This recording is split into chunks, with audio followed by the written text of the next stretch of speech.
Welcome back to Mark's Racing Engines and Mark and Misty's Performance.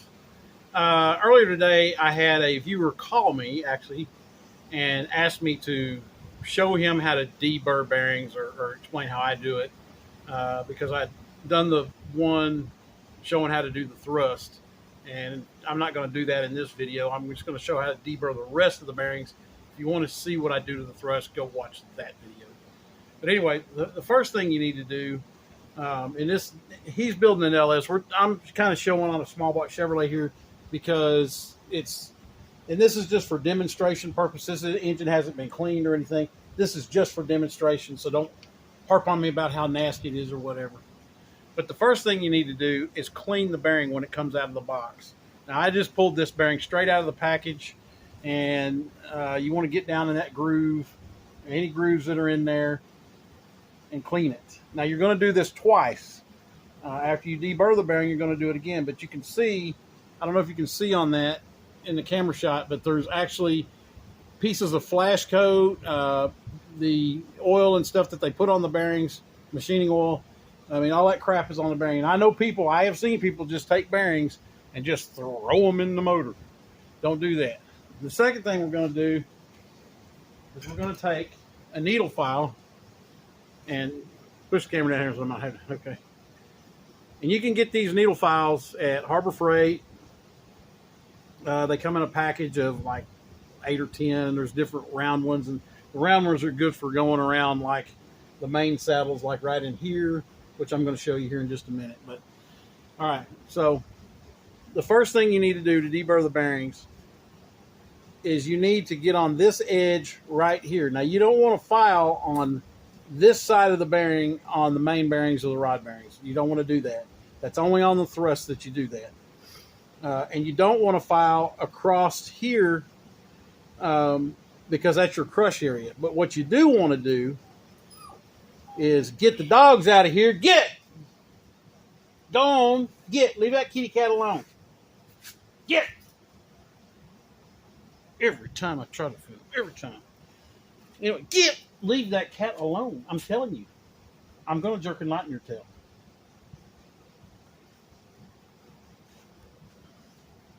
This is what I'm dealing with. This, that, oh, yep, there she goes. And that one. All trying to get the kitty cat. I don't even see the kitty cat. No, she's hiding. Oh, I see her. I see her. Okay, back to this. Anyway, so, like I said, you don't want to file flat across here, but you do want to file the edge. And a lot of times, and you'll feel it with your finger if there's one on there. But you want to file this edge right here, and you're just trying to make a back. Now, of course, don't do it over the engine that you're building. I'm doing it over this, but I'm not using this engine. But you want to file that little edge right there. And then you'll come back on this side, and a lot of times right here in the corners especially, they get high spots. You'll want to file that too. Now, you're not trying to put a big chamfer on it. Anyway, where was I? Okay. So you just want to file on the back side this way. And you want to go all around the edges of the bearing on these edges here. And make sure you don't have any burrs there too.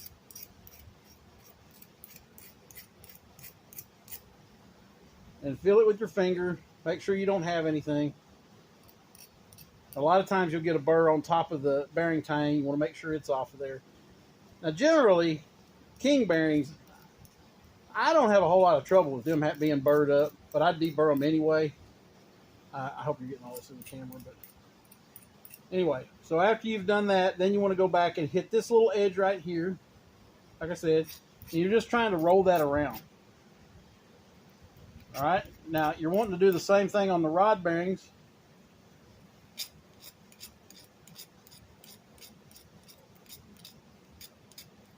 And see, like that one there's got a nice big burr on top of that bearing tang. We're just trying to get that off of there. When you get done, feel the bearing. Make sure you don't feel anything. Like, I still feel a little something right there. I'm going to go ahead and hit that again.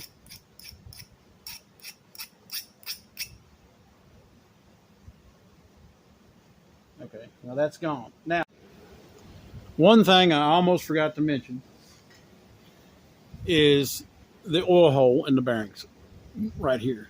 Now, generally they're chamfered right there a little bit, but I have had them to where they were raised right there. If they are raised, it is perfectly fine to get after them with a needle file. Just don't be filing way out, way out here. Here, let me get out here. Just don't be filing the things where they're, way out here. You just want to file whatever little bit of edge you've got going on there, and that's it. Okay. Because if you file too much, you're actually going to change the thickness of the bearing, and that causes all kinds of clearance problems and other problems. And just don't do that. Okay. All right, back to the video. Now, let me show you the block. Now you want to do the same thing to the block. You want to deburr the block, especially here, because it gets a sharp edge there. So you're going to want to get rid of any sharp edges you might have. Don't file flat here though, just file that edge. That's all you're trying to do, is get rid of that edge and any burrs that are there. You do that on both sides. And then you'll do the same thing here. You'll just go around the edge of that and make sure there's no burrs there. I generally do that with a half round file, but I don't know where it's at. I'm just doing all this for demonstration. So you do the same thing on the other side. And I do this to every single engine I build. Sometimes I'll actually get the die grinder and do it if it's a high-end engine. Now back here on the rear main on this small block Chevy, in the center thrust on a LS, you want to make sure that your thrust surfaces don't have any burrs, especially on the edges, because it can actually push the thrust out there. And you want to do that on both sides. That one's got a big burr on it. But like I said, I'm not using this block for anything right now anyway. I'm just doing this for the video. And then you'll do the same thing. You'll go across these edges here and just clean up any burrs that you feel. All right, when you get done, you should be able to take your bearing and just, now you need to clean the bearing first, and I'm not doing you right, not showing you that. You need to clean your main saddles. Obviously, when you get done deburring a block, you need to wash it again. That's procedure around here is to do the machine work, deburr, do the mock-up, wash it, do the mock-up, and then wash it again, and that's what generally we do. But we're going to re-clean this bearing. Make sure you always re-clean them.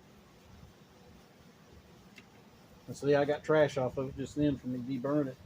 And when you get done, that bearing should lay in that saddle like that, and you should be able to push it all the way through to where it sticks out. I don't know if you can zoom in on that or not, but you should be able to push that bearing so it slides out, and then push it so it slides back in the other direction with me losing my glasses,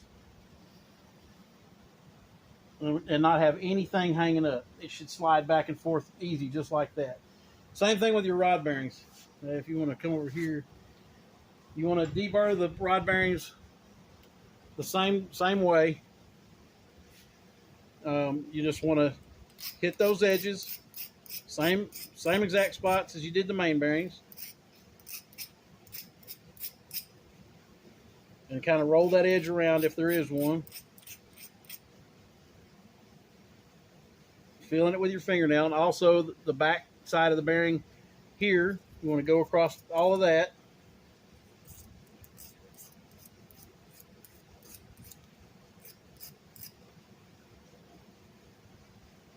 See, that one's actually got a little lip right there. I don't know if you can see that or not, but just in that one little spot. And that's just from manufacturing. They generally put a chamfer on the edge right there. Like that one's got a chamfer on it, but when they chamfer the edge, it kind of rolls the side of it up some. And once you get that done,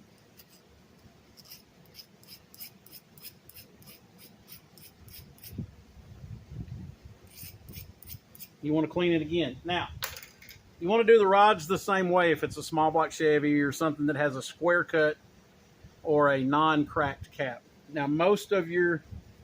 Now, I'm going to clean this again real quick. I'm going to show you.